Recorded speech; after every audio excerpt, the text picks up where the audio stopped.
7 John Mapenzi, yeah. Maisha yanahitaji malezi ya kweli, sio huruma tu. Huruma sio malezi, Mtoto akilia kila kitu umpe, ukitopenda kumbe unamharibu.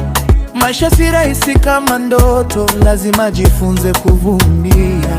Baba akisema usikucheke, mama akifundisha sikukuchukia. Ni njia ya kukuonyesha dunia ili kesho usianguke njiani. Malezi ni msingi wa maisha, bila msingi nyumba huanguka. Mtoto akifundishwa mapema, kesho atakuwa mtu wa maana. Huruma sio malezi, mtoto lazima ajifunze maisha. Ukimpendelea sana, kesho dunia itamfundisha kwa uchungu. Huruma sio malezi, mapenzi ya kweli ni kufundisha njia ya kina, heshima, ili kesho awe mtu bora.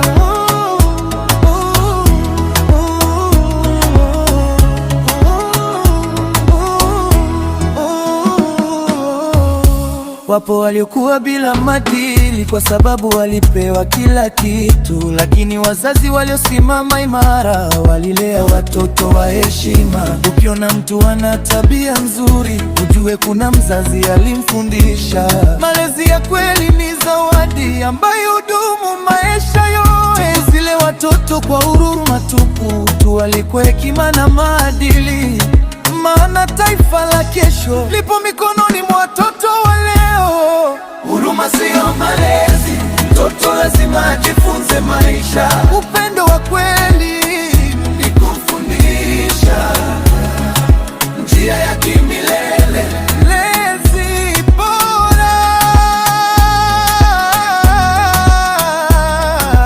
yeah.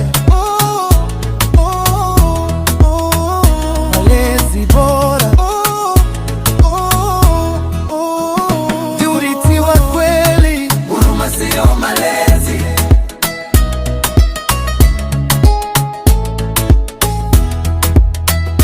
Tundu 7 John Mapenzi, mwana wa China, Vipaji Family, Mapenzi Record.